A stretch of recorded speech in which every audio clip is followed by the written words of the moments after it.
Recently কিন্তু আমাদের দেশের বাজার অফিসিয়ালি 18,999 টাকা লঞ্চ হয়ে গেল কিন্তু ইনফিনিক্স হট 50 প্রো। ডিজাইনগত দিক দিয়ে এবারে তারা স্যামসাং, অ্যাপল, শাওমি কাউকে কিন্তু কপি করে নাই, তাই সেদিক দিয়ে ব্যাপারটা কিন্তু এক প্রকার ভালোই লাগলো। তবে অন্য দিক দিয়ে এক প্রকার নামের পরে হটটা বসানো আসলে উচিত নয়, কারণ বর্তমানে স্মার্টফোনগুলো কিন্তু আমাদেরকে আগের মতন আর ফিউচার অফার করে থাকে না। ব্যাক টু দ্য ভিডিও, যার ব্যাকের টপ লেফট সাইডে বসানো হয়েছে ক্যামেরা মডিউলটি, যেটা অবশ্যই লম্বাভাবে বসানো হয়েছে, তেমন নিচের দিকে কিন্তু খোদাই করা হয়েছে ইনফিনিক্স শব্দটি, যেটি আমাদেরকে প্রথম 1 billion colour supported full HD plus রেজুলেশনের 120 হার্জ রিফ্রেশ যুক্ত একটি অ্যামোলেড ডিসপ্লে অফার করে থাকছে, যেটির স্ক্রিন সাইজ হচ্ছে গিয়ে আপনার 6.78 ইঞ্চি। মূলত এটা যে প্রাইস পয়েন্টে লঞ্চ হয়েছে সেই প্রাইস পয়েন্টে কিন্তু 1 বিলিয়ন কালার সাপোর্টেড ডিসপ্লে কিন্তু খুবই কমই দেখা যায়। তবে ওভারঅল যদি আমি ডিসপ্লে কোয়ালিটি নিয়ে কথা বলি, all over display colour calibration বা কালার কোয়ালিটি মোটামুটি পাঞ্চি লেভেলের বলতে পারেন, অনেকটাই কিন্তু স্যামসাং এর টক্কর দিতে না পারলো। তবে আপনি এটাও দেখতে পাচ্ছেন এটা কিন্তু একটা 5 হোল ডিসপ্লে, যেটি আপনার 4,30,000 প্লাস আন্তর্জাতিক স্কোরের সাথে আসা এই মিডিয়াটেক হেলিও G100 চিপসেটটা আপনাকে মোটামুটি ভালো একটা এক্সপিরিয়েন্স দিয়ে দিবে। ওটাও গেমিং এর ক্ষেত্রে বলুন কিংবা মাল্টিটাস্কিং এর ক্ষেত্রে বলুন, যেখানে আপনি পাবজির মতন গেম টাইনা টুনা 40 FPS এ রেখে প্লে করতে পারবেন। আর গেমিং এর ক্ষেত্রে তেমন হিট বা ল্যাগের ইস্যু দেখতে পাই নাই আমরা। তবে লং টাইম গেমিং এর সময় স্মার্টফোনটি হিট হবে এটা স্বাভাবিক, তখন সেক্ষেত্রে ল্যাগস বা ফ্রেম লস দেখা টুকটাক দিলেও দেখা দিতে পারে। তবে মিডিয়াম গ্রাফিক্স গেম যেমন আপনার ফ্রি ফায়ার কিংবা আপনার যেসব লো গ্রাফিক্স গেম রয়েছে লুডো সাবওয়ে বা টুটি যেসব গেমগুলো রয়েছে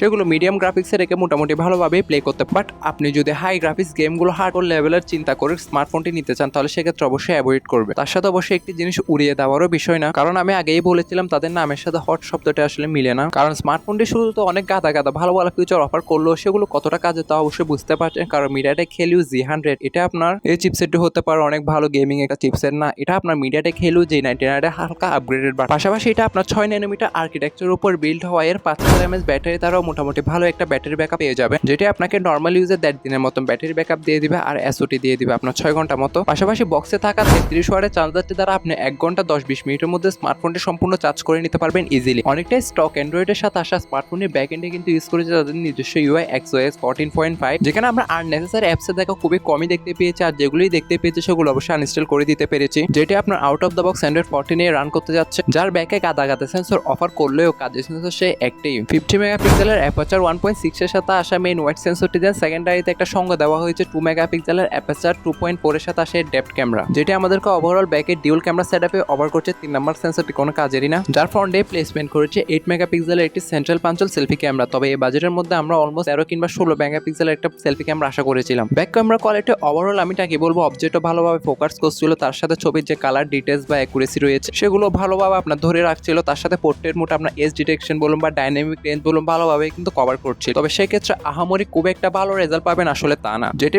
ফ্রন্ট ক্যামেরা দ্বারা সর্বোচ্চ 1080p ভিডিওগুলো শুট করতে পারলো, ব্যাক ক্যামেরা দ্বারা কিন্তু সর্বোচ্চ 2K তে আপনি ভিডিওগুলো শুট করতে পারবেন। তবে ব্যাক ক্যামেরা দ্বারা 1080p তে ভিডিওগুলো শুট করেই বেশি স্টেবল মনে হবে। পাশাপাশি ডিল স্টুডিও স্পিকার 3.5mm হেডফোন জ্যাকের গর্ত, যেখানে তারা সিকিউরিটি সেকশন হিসেবে দিয়েছে ইন ডিসপ্লে ফিঙ্গারপ্রিন্ট সেন্সর, যেটা মোটামুটি ফাস্ট এবং অ্যাকুরেট বলা যায়। তার সাথে থাকছে কিন্তু আপনার এসেনশিয়াল সেন্সর। তবে আমার মতে এখানে একটা সেকেন্ডারি নয়েজ ক্যালকুলেশন মিক দেওয়া উচিত ছিল। আর এই স্মার্টফোনটি মূলত আপনি বাংলাদেশে একটি র্যাম ব্র্যান্ডে অ্যাভেলেবল পাবেন 8GB RAM 128GB internal storage, যেখানে ভার্চুয়ালি আরো 8GB যোগ করে মনে মনে কিন্তু 16GB র্যামের মজাটাও নিতে পারবেন। পাশাপাশি হাইব্রিড সিম স্লট হওয়া আপনি স্টোরেজটাও কিন্তু মেমোরি কার্ডের মাধ্যমে বাড়িয়ে নিতে পারবেন, যাতে তারা র্যাম টাইপ হিসেবে দিয়েছে LPDDR4 এবং স্টোরেজ টাইপ হিসেবে থাকছে UFS 2.2। আর এটির কিন্তু প্রাইস রাখা হয়েছে বাংলাদেশের অফিসিয়ালি 18,999 টাকায়। মূলত এই প্রাইস পয়েন্টের মধ্যে স্মার্টফোনটি কি আপনার ভালো লেগেছে তা অবশ্যই কমেন্টে জানাতে ভুলবেন না।